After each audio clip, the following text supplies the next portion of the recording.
કેમ છો વિદ્યાર્થી મિત્રો, તમે બધા જ મજામાં છો? હું પાર્થ પંડ્યા સ્વાગત કરું છું તમારું આપણી ચેનલ ધ કોમર્સ જંકશનમાં.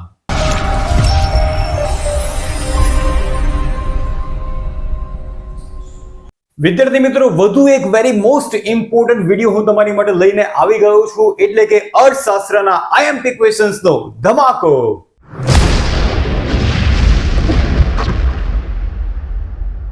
આ વિડીયોમાં ડિટેલમાં આપણે ચેપ્ટર વાઇઝ અને સેક્શન વાઇઝ ચર્ચા કરવાના છીએ કે અર્થશાસ્ત્રના દરેકે દરેક ચેપ્ટરમાંથી જેમાંથી સેક્શન સી, ડી અને ઈ ની અંદર બોર્ડની પરીક્ષાની અંદર જે પ્રશ્નો આવવાના છે એ પ્રશ્નોમાંથી સૌથી મોસ્ટ ઇમ્પોર્ટન્ટ ક્વેશ્ચન્સ કયા કયા છે ચેપ્ટર વાઇઝ આપણે ડિટેલમાં ચર્ચા કરતા જઈશું. અને જ્યાં જ્યાં તમને લાગે ત્યાં તમે ક્વેશ્ચન્સ બુકની અંદર નોટ ડાઉન કરી શકો છો, અથવા તો પેજ ઉપર પણ લખી શકો છો, અથવા સ્ક્રીનશોટ પણ તમે વિડીયોની અંદર વચ્ચે વચ્ચે લઈ શકો છો. તો માત્ર એક જ વસ્તુ તમારે કરવાની છે કે વિડીયોને એન્ડ સુધી જોતા રહેવાનો છે. એક પણ ચેપ્ટર તમારું વચ્ચે મિસ ન થવું જોઈએ, કેમ કે ડિટેલમાં આપણે જવાના છીએ અને જે ક્વેશ્ચન્સ વેરી મોસ્ટ ઇમ્પોર્ટન્ટ છે આવનારી બોર્ડની પરીક્ષા 2025 માટે એની જ ચર્ચા આપણે ખાસ કરવાના છે. તો વિડીયોને એન્ડ સુધી જોતા રહેજો. તો ચાલો શરૂ કરીએ. તો વાત કરીએ સૌથી પહેલા ચેપ્ટરની, એટલે કે ચેપ્ટર નંબર 1 અર્થશાસ્ત્રમાં આલેખ. સેક્શન સી માં કુલ 2 પ્રશ્નો આ ચેપ્ટરમાંથી આવવાના છે. સેક્શન સી જે બે માર્ક્સના ક્વેશ્ચન્સ છે, એ સેક્શન સી ની અંદર કુલ 2 ક્વેશ્ચન્સ આ ચેપ્ટરમાંથી આવવાના છે. ઇકોનોમિક્સની બ્લુપ્રિન્ટનો વિડીયો ઓલરેડી આપણી ચેનલ પર અવેલેબલ છે. જો હજુ ન જોયો તેની લિંક નીચે ડિસ્ક્રિપ્શનમાં આપેલી છે, તો પહેલા એ જોઈ લેજો અને પછી અહીંયા આવજો અને જોજો કે ચેપ્ટર વાઇઝ આઈએમપી ક્વેશ્ચન્સ કયા કયા છે અને કયા ચેપ્ટર્સ તમે ઓપ્શનમાં રાખી શકો છો. બધી ચર્ચા આપણે ઓલરેડી એ જૂના વિડીયોમાં કરેલી છે. તો ફર્સ્ટ ચેપ્ટરમાંથી સેક્શન સી માં 2 માર્ક્સના કુલ 2 પ્રશ્નો આવવાના છે. એમાં સૌથી મોસ્ટ ઇમ્પોર્ટન્ટ હોય આખા ચેપ્ટરની અંદર તો એ છે કમ્પ્યુટર ટેકનોલોજીના ઉપયોગ અંગેના ભય સ્થાનો. વેરી મોસ્ટ ઇમ્પોર્ટન્ટ ક્વેશ્ચન છે આખા ફર્સ્ટ ચેપ્ટરમાંથી. ત્યાર પછી ઇન્ટરનેટ ટેકનોલોજીના ઉપયોગ અંગેના ભય સ્થાનો. આ બંને જે ભય સ્થાનો છે, કમ્પ્યુટરનો ઉપયોગ અને ઇન્ટરનેટનો ઉપયોગ, એના જે ભય સ્થાનો છે એટલે કે કોઝન્સ છે, બંને કમ્પ્લીટ કરી નાખજો. ઘણી બધી વખત બોર્ડની પરીક્ષાની અંદર આ ક્વેશ્ચન આવી ગયો છે. ત્યાર પછી આકૃતિના પ્રકાર જણાવો. આ પણ વેરી મોસ્ટ ઇમ્પોર્ટન્ટ ક્વેશ્ચન છે. ત્યાર પછી આલેખનો અર્થ આપો અને તેના પ્રકાર જણાવો. એનો મતલબ એ થયો કે આકૃતિના પ્રકાર અને આલેખના પ્રકાર બંને બોર્ડની પરીક્ષા માટે ખૂબ જ મહત્વના છે. અને અંતે ડેટા સીડી વિશે ટૂંક નોંધ લખો. આ પણ એક મહત્વનો ક્વેશ્ચન છે 2 માર્ક્સ માટે. તો કુલ 5 ક્વેશ્ચન્સની તૈયારી તમારે કરવાની છે. સેક્શન સી ની અંદર કુલ 2 પ્રશ્નો આવવાના છે. એમાંથી આ 5 ક્વેશ્ચન્સ પર સૌથી વધુ ભાર તમારે આપવાનો છે. ત્યાર પછી ફર્સ્ટ ચેપ્ટરમાંથી સેક્શન ડી ની અંદર એટલે કે 3 માર્ક્સનો એક પ્રશ્ન બોર્ડની પરીક્ષામાં આવવાનો છે. એમાં સૌથી પહેલો મોસ્ટ ઇમ્પોર્ટન્ટ ક્વેશ્ચન જે વેરી મોસ્ટ ઇમ્પોર્ટન્ટ છે, આમ ગેરંટી કહી શકાય એવો ક્વેશ્ચન, એટલે કે આકૃતિ અને આલેખ દોરતી વખતે ધ્યાનમાં રાખવાની બાબતો. વેરી મોસ્ટ ઇમ્પોર્ટન્ટ ક્વેશ્ચન છે. 6 પોઈન્ટ છે, 6 પોઈન્ટ પરફેક્ટ કરીને જજો. પૂરા 3 માર્ક્સ તમને અહીંયા મળી જશે આ ક્વેશ્ચન બોર્ડની પરીક્ષાની અંદર આવી જાય છે. તો ત્યાર પછી બીજા નંબરનો ક્વેશ્ચન, અભ્યાસની અંદર કમ્પ્યુટર ટેકનોલોજીનું મહત્વ અથવા તો ઉપયોગ. આ પણ ઇમ્પોર્ટન્ટ ક્વેશ્ચન કહી શકાય. સેકન્ડ રેન્ક મેં એને આપેલો છે. સૌથી મોસ્ટ ઇમ્પોર્ટન્ટ આ છે. ત્યાર પછી ઇન્ટરનેટ અને કમ્પ્યુટરનો જે ક્વેશ્ચન છે, એટલે કમ્પ્યુટર ટેકનોલોજીનું મહત્વ અને ઇન્ટરનેટ ટેકનોલોજીનું મહત્વ, આ બંને પર પણ તમારે સૌથી વધુ ભાર આપવાનો છે સેક્શન ડી માટે. એટલે આની પણ પ્રેક્ટિસ લખીને કરજો. યાદ ન રહે તો લખીને પ્રેક્ટિસ કરજો. પોઈન્ટ્સ યાદ રાખી લેજો અને અંદર તમે ઓન વર્ડ્સમાં આન્સર લખી શકો છો. અહીંયા તમને પૂરેપૂરા 3 માંથી 3 માર્ક્સ ચેપ્ટર નંબર 1 ની અંદર સેક્શન ડી માં પણ મળી જશે. ત્યાર પછીનું ચેપ્ટર નંબર 2 એટલે કે વૃદ્ધિ અને વિકાસના નિર્દેશકો. સેક્શન સી ની અંદર આ ચેપ્ટરમાંથી પણ કુલ 2 પ્રશ્નો આવવાના છે. અને આખા સેકન્ડ ચેપ્ટરમાંથી સૌથી મોસ્ટ ઇમ્પોર્ટન્ટ હોય એવા 5 ક્વેશ્ચન્સ પર સૌથી વધારે ભાર તમારે આપવાનો છે. સૌથી પહેલો, આર્થિક વૃદ્ધિના ખ્યાલની મર્યાદાઓ જણાવો. Very most important. ત્યાર પછી આર્થિક વિકાસના લક્ષણો જણાવો. આ પણ ઇમ્પોર્ટન્ટ ક્વેશ્ચન છે. વિકાસના નિર્દેશકો જણાવો. માત્ર તમારે નામ અહીંયા લખવાના છે નિર્દેશકોના. ત્યાર પછી માનવ વિકાસ આંકનું મહત્વ સમજાવો. અને અંતે 5મો ક્વેશ્ચન, રાષ્ટ્રીય આવકના નિર્દેશકની કોઈ પણ 2 મર્યાદાઓ જણાવો. 2 માર્ક્સમાં છે એટલે 2 મર્યાદા તમારે અહીંયા જણાવવાની છે. આ જે રેન્ક આપેલા છે 1 2 3 4 5 ઇમ્પોર્ટન્સ પ્રમાણે આપેલા છે.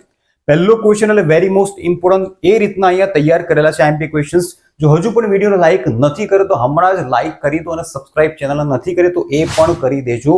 આવા જ અવનવા વિડીયો બોર્ડની પરીક્ષા સુધી તમને ચોક્કસથી કામમાં લાગશે. સેકન્ડ ચેપ્ટરમાંથી સેક્શન સી માં કુલ 2 ક્વેશ્ચન્સ આવવાના છે. આ 5 ઉપર સૌથી વધુ ભાર આપવાનો છે.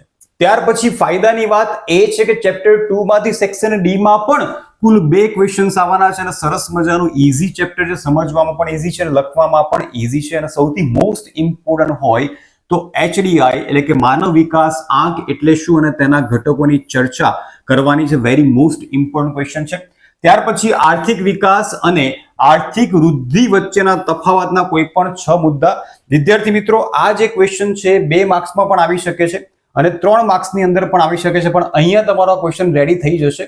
એટલે 2 માર્ક્સમાં આવે તો 4 મુદ્દા લખવાના છે અને 3 માર્ક્સમાં આવે તો કુલ 6 મુદ્દા તમારે અહીંયા લખવાના છે. ત્યાર પછી ત્રીજો ક્વેશ્ચન જીવનની ભૌતિક ગુણવત્તા એટલે શું અને તેના ઘટકો ચર્ચો એટલે કે PQLI વિશે તમારે અહીંયા લખવાનું છે. અને ચોથો ક્વેશ્ચન આર્થિક વિકાસનો અર્થ આપી તેના લક્ષણો જણાવો. આ પણ ઇમ્પોર્ટન્ટ ક્વેશ્ચન છે બોર્ડની પરીક્ષા માટે. સેક્શન ડી માટે આ 4 ઉપર સૌથી વધુ ભાર આપજો. એમાંથી જ 99% તમને ક્વેશ્ચન્સ 2 સેક્શન ડી ની અંદર ચેપ્ટર 2 માંથી જોવા મળશે. ત્યારબાદ ચેપ્ટર નંબર 3 એટલે કે નાણું અને ફુગાવો સેક્શન સી ની અંદર કુલ 2 ક્વેશ્ચન્સ તમને બોર્ડની પરીક્ષાની અંદર પેપરમાં જોવા મળશે. આ 4 પાક્કા કરી નાખજો. સૌથી ઈઝી ચેપ્ટર જો અર્થશાસ્ત્રમાં હોય તો આ છે. આમાંથી 5 માર્ક્સનો પણ ક્વેશ્ચન બોર્ડની પરીક્ષામાં આવે છે. આપણે આગળ ચર્ચા કરશું. સૌથી પહેલું નાણાંના પ્રકાર જણાવો. Very most important. ત્યાર પછી ફુગાવાના લક્ષણો જણાવો. ખાલી જણાવવાના છે અને નામ તમારે લખવાના છે. ત્યાર પછી માંગ પ્રેરિત ફુગાવો એટલે શું અને આ તો બોર્ડની પરીક્ષામાં વારંવાર આવી ગયો છે. દાબેલો ફુગાવો એટલે શું? તો આ 4 ક્વેશ્ચન્સ પર પૂરેપૂરો ભાર આપજો. ચેપ્ટર નંબર 3 સેક્શન સી માં જે 2 પ્રશ્નો આવવાના છે એની માટે આ 4 ક્વેશ્ચન્સ તમારી માટે ખૂબ જ ઇમ્પોર્ટન્ટ છે. ત્યાર પછી ચેપ્ટર નંબર 3 માંથી સેક્શન ઈ ની અંદર એક ક્વેશ્ચન આવવાનો છે. એમાં 2 જ શક્યતાઓ છે. આ બંનેમાંથી કોઈ એક ક્વેશ્ચન તમને સેક્શન ઈ ની અંદર જોવા મળશે. બંને ક્વેશ્ચન્સ પાકા કરી દેજો. ખૂબ જ ઈઝી છે. પહેલો ફુગાવાનો અર્થ આપી તેના કારણો ચર્ચો. જો એ નથી આવતો તો સાટા પ્રથાનો અર્થ આપી તેની મર્યાદાઓ ચર્ચો. આ બંને ક્વેશ્ચન્સ પર તમારે કમ્પ્લીટ ભાર આપવાનો છે.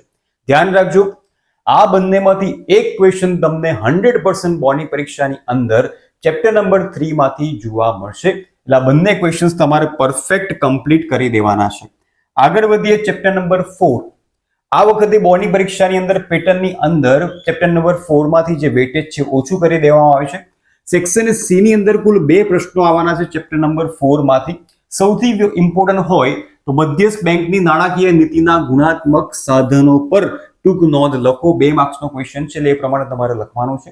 ત્યાર પછી રેપો રેટ અને રિવર્સ રેપો રેટ સમજાવો. વેરી મોસ્ટ ઇમ્પોર્ટન્ટ કરીને જજો. ત્યારબાદ સરકારની બેન્કર તરીકે આરબીઆઈ નું કાર્ય સમજાવો. એ પૂછ્યું હોય કે પછી મધ્યસ્થ બેંક એ સરકારની બેંક છે, બંનેના આન્સર સેમ છે. આ પણ ઇમ્પોર્ટન્ટ ક્વેશ્ચન છે. ત્યાર પછી વેપારી બેંકની થાપણો વિશે જણાવો. વેપારી બેંકમાં કઈ કઈ થાપણો છે એના પર તમારે શોર્ટમાં જણાવવાનું છે. ત્યાર પછી શાખ સર્જનની પ્રક્રિયા. આમ તો 3 માર્ક્સની અંદર પૂછાય છે, પણ કદાચ 2 માર્ક્સની અંદર પણ આ ક્વેશ્ચન આવી જાય તો લખતા તમને આવડવું જોઈએ. અને છેલ્લો બેંકનો ઉદ્ભવ શી રીતે થયો એટલે કે બેંકની શરૂઆત કઈ રીતે થઈ. તમને ચેપ્ટરના ફર્સ્ટ પેજ ઉપર સરસ મજાનું આ સમજાવેલું છે, તો એ વસ્તુ તમારે અહીંયા લખી દેવાની છે. તો સેક્શન સી માટે ચેપ્ટર નંબર 4 માંથી તમારા કુલ 6 ક્વેશ્ચન્સ પાકા કરવાના છે અને 6 ક્વેશ્ચન બોર્ડની પરીક્ષા માટે ખૂબ જ ઇમ્પોર્ટન્ટ છે. ત્યાર પછી ચેપ્ટર નંબર 5 એટલે કે ગરીબી. સેક્શન સી ની અંદર એક જ ક્વેશ્ચન આવવાનો છે ગરીબી ચેપ્ટરમાંથી. 4 ક્વેશ્ચન્સ એની માટે પાકા કરી દેજો. સૌથી પહેલો ગરીબીનો આવક અભિગમ સમજાવો. ત્યાર પછી સાપેક્ષ ગરીબીનો ખ્યાલ ઉદાહરણ સહિત સમજાવો. ગરીબી રેખા એટલે શું અને તેની મર્યાદા. Very most important. આ કરીને જ જજો. ત્યારબાદ પ્રધાનમંત્રી જનધન યોજના વિશે ટૂંકમાં લખવા. 4 ક્વેશ્ચન્સ પાકા કરી દો સેક્શન સી માટે. અને હજુ પણ વિડીયોને લાઈક નથી કર્યો, ચેનલને સબસ્ક્રાઇબ નથી કરી તો એ કરી દેજો. હું તમારી માટે અવનવા ઇમ્પોર્ટન્ટ વિડીયો લાવતો રહું છું, તો એ પણ તમે કરી દેજો. ત્યાર પછી ચેપ્ટર નંબર 5 એટલે કે ગરીબીમાંથી જ સેક્શન ડી ની અંદર એક પ્રશ્ન બોર્ડની પરીક્ષાની અંદર આવવાનો છે. એની માટે 3 પાકા કરી દો.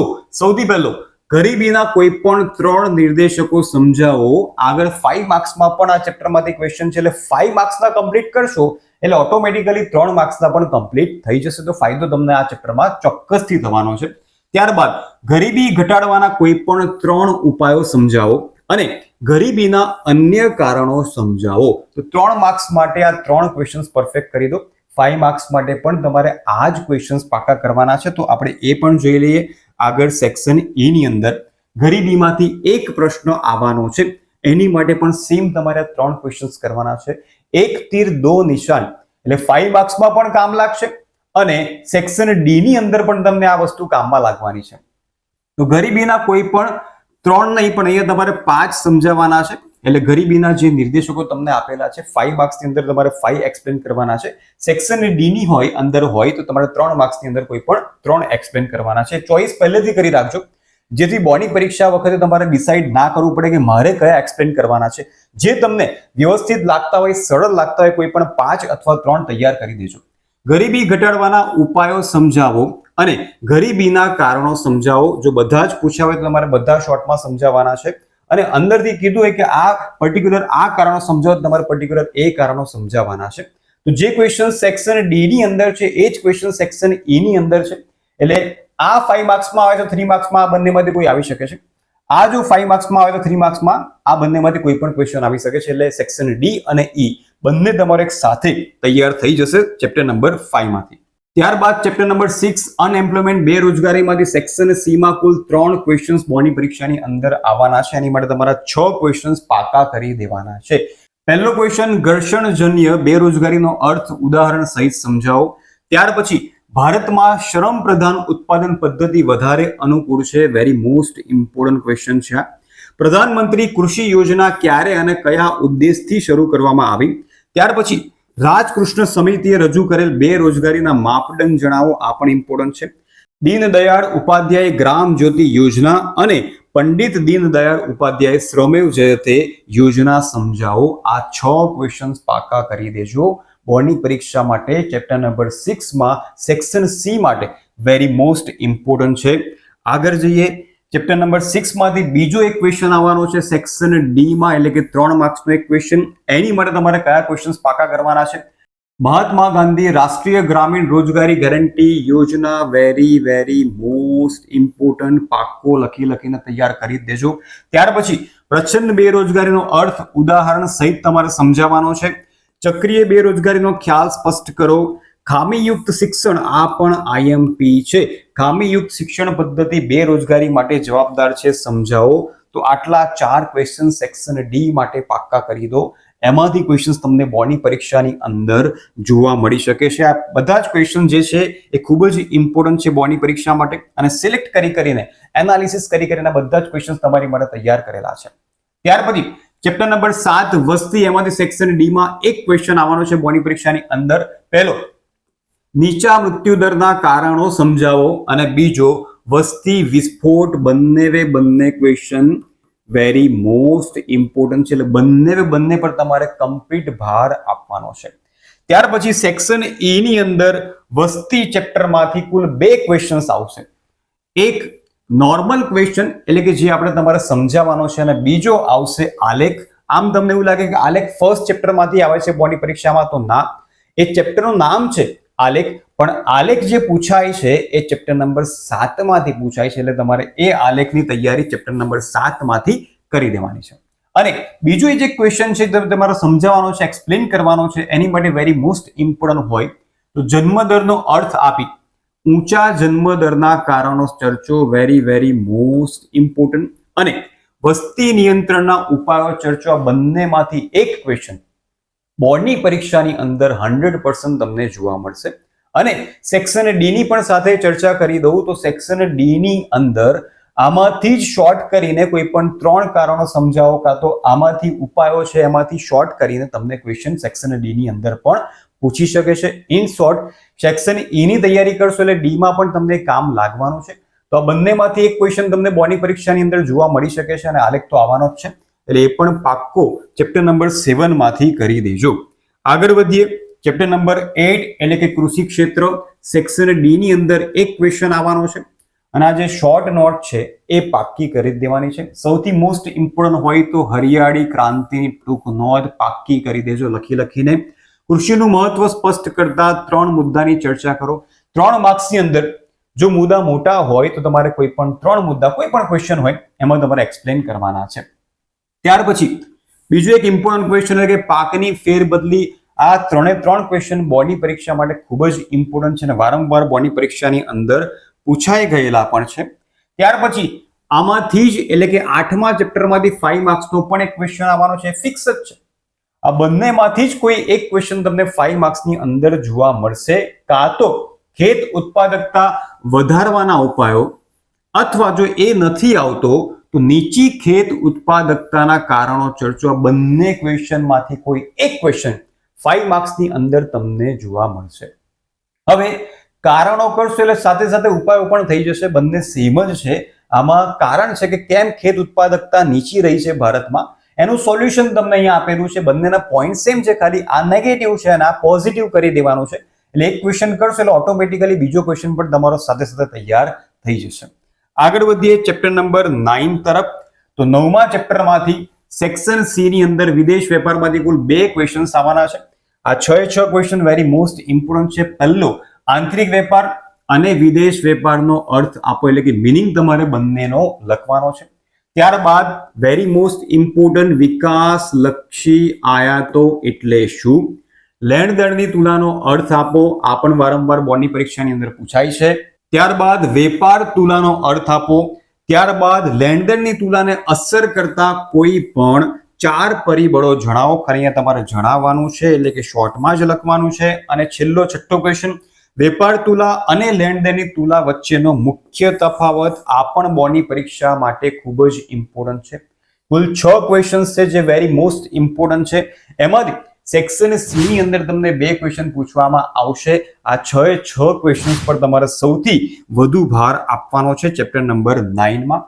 ત્યાર પછી સેક્શન ડી ની અંદર 3 માર્ક્સના કુલ 2 ક્વેશ્ચન્સ તમને આ ચેપ્ટરમાંથી જોવા મળશે. એની માટે આ કુલ 4 પર તમારે ભાર આપવાનો છે. સૌથી મોસ્ટ ઇમ્પોર્ટન્ટ હોય તો આંતરિક વેપાર અને વિદેશ વેપાર વચ્ચેનો તફાવત, કોઈ પણ 3 મુદ્દા તમારે અહીંયા લખવાના છે. ત્યાર પછી વિદેશ વેપારના કારણો ચર્ચો, એટલે અહીંયા સમજાવવાના છે. હુંડિયામણ દરનો ખ્યાલ સમજાવો, વેરી મોસ્ટ ઇમ્પોર્ટન્ટ. આ તો ગમે તે થાય પાકો કરી જ નાખજો. લેણદેણની તુલાના ચાલુ ખાતા અને મૂડી ખાતા વચ્ચેનો તફાવત સ્પષ્ટ કરો. આ 4 પાક્કા કરી દો. સેક્શન ડી ની અંદર 3 માર્ક્સમાં કુલ 2 ક્વેશ્ચન, એટલે કે કુલ 6 માર્ક્સ તમને સેક્શન ડી ની અંદર આ ચેપ્ટરમાંથી મળવાના છે. બિલકુલ છોડશો નહીં, ઇઝી ચેપ્ટર છે, પાકું કરી દેજો. ત્યાર પછી ચેપ્ટર નંબર 10 ઇન્ડસ્ટ્રીયલ સેક્ટર, ઉદ્યોગ ક્ષેત્ર. સેક્શન સી ની અંદર એક પ્રશ્ન આવશે. કુલ 5 પાકા કરી દો. નાના પાયાના ઉદ્યોગો એટલે શું, વેરી મોસ્ટ ઇમ્પોર્ટન્ટ. ત્યાર પછી માલિકીના આધારે ઉદ્યોગોના પ્રકાર જણાવો. આ પણ ઇઝી છે, ઇઝીલી તમને યાદ રહી જશે. મૂડી રોકાણને આધારે ઉદ્યોગોના પ્રકાર જણાવો. આ પણ સરળ છે, એ પણ યાદ રહી જશે. ખેતીના આધુનિકીકરણમાં ઉદ્યોગો કઈ રીતે ઉપયોગી છે, વેરી મોસ્ટ ઇમ્પોર્ટન્ટ. અને અંતે સંયુક્ત મૂડી કંપનીના ઉદાહરણ આપો. આ પણ બોર્ડની પરીક્ષા માટે ઇમ્પોર્ટન્ટ છે. સેક્શન સી માં કુલ 1 ક્વેશ્ચન આવશે. એક ક્વેશ્ચન માટે 5 પાકા કરી દો. સારો એવો ફાયદો તમને બોર્ડની પરીક્ષાની અંદર થઈ જશે. ત્યાર પછી સેક્શન ડી માં એક પ્રશ્ન આવવાનો છે. પહેલો, નાના પાયાના ઉદ્યોગોનું મહત્વ સ્પષ્ટ કરો. કોઈ પણ 3 મુદ્દા તમે અહીંયા સમજાવી શકો છો. ત્યાર પછી સીઝ એટલે કે વિશિષ્ટ આર્થિક વિસ્તારનું મહત્વ સ્પષ્ટ કરો. વેરી મોસ્ટ ઇમ્પોર્ટન્ટ છે, સ્પેશિયલ ઇકોનોમિક ઝોન. નંબર 3, ઉદ્યોગ ક્ષેત્રનું મહત્વ ચર્ચો. હવે ધ્યાન રાખજો, નાના પાયાના ઉદ્યોગો અને ઉદ્યોગોનું મહત્વ બંને અલગ ક્વેશ્ચન છે, એટલે બંનેના મુદ્દા પણ અલગ છે. ત્યાર પછી મૂડી રોકાણના કદના આધારે અથવા તો માલિકીના આધારે ધંધાના પ્રકાર એટલે કે ઉદ્યોગોના પ્રકાર સમજાવો. આ પણ વેરી મોસ્ટ ઇમ્પોર્ટન્ટ છે ક્વેશ્ચન. આ 4 ક્વેશ્ચન્સ તમારે પાકા કરી દેવાના છે. સેક્શન ડી માં ઉદ્યોગ ક્ષેત્રમાંથી એક પ્રશ્ન બોર્ડની પરીક્ષાની અંદર તમને જોવા મળશે. આગળ વધીએ લાસ્ટ ચેપ્ટર એટલે કે 11મું ચેપ્ટર, પ્રકરણ 11 ભારતીય તંત્રમાં નૂતન પ્રશ્નો. સેક્શન સી ની અંદર એક પ્રશ્ન તમને જોવા મળશે, એની માટે 5 પાકા કરી દો. શહેરીકરણ એટલે શું, તે કેટલી રીતે થાય છે. ત્યાર પછી આકર્ષણ સ્થળાંતર કોને કહેવાય. વીજળી ઉત્પન્ન કરવાની 4 રીતો જણાવો. રેલવે સામેના પડકારો જણાવો. Very most important. ઉંમર આધારે શિક્ષણના તબક્કા જણાવો. આ 5 ક્વેશ્ચન્સ બુકમાંથી પાક્કા કરી દો. આગળ વધીએ. ત્યાર પછી આ જ ચેપ્ટરમાંથી સેક્શન ઈ માં લોટરી લાગી છે. કુલ 2 ક્વેશ્ચન્સ આવવાના છે. એક ક્વેશ્ચન શહેરીકરણનો હશે અને બીજો ક્વેશ્ચન સ્થળાંતરનો હશે. એટલે બંને ક્વેશ્ચન્સ તમારે પાક્કા કરી દેવાના છે. સ્થળાંતરના કારણો ચર્ચો, સ્થળાંતરનો અર્થ આપી તેની અસરો ચર્ચો, શહેરીકરણની અસરો ચર્ચો, શહેરીકરણની સમસ્યા હળવી કરવાના ઉપાયો જણાવો. રાઈટ, આ 4 પ્રશ્નો પાકા કરી દો. 4 માંથી 2 ક્વેશ્ચન્સ બોર્ડની પરીક્ષાની અંદર ચોક્કસથી તમને જોવા મળશે. એક પ્રશ્ન શહેરીકરણનો હશે અને બીજો પ્રશ્ન સ્થળાંતરનો બોર્ડની પરીક્ષાની અંદર તમને જોવા મળશે. 5 માર્ક્સના દરેક પ્રશ્નમાં જો મુદ્દા મોટા હોય તો તમે કોઈ 5 મુદ્દા એક્સપ્લેન કરી શકો છો. 5 મુદ્દા એક્સપ્લેન કરવાના તમને 5 માર્ક્સ બોર્ડની પરીક્ષાની અંદર મળી જશે. તો વિદ્યાર્થી મિત્રો, ઇન ડિટેલ આપણે સમજ્યા કે ઇકોનોમિક્સની અંદર બોર્ડની પરીક્ષા માટે સૌથી મોસ્ટ ઇમ્પોર્ટન્ટ ક્વેશ્ચન્સ કયા છે. તો વિડીયો તમને કેવો લાગે કમેન્ટ કરીને મને ચોક્કસથી જણાવજો. ફરીથી મળીશું આપણે નવા વિડીયોમાં. ત્યાં સુધી આવજો.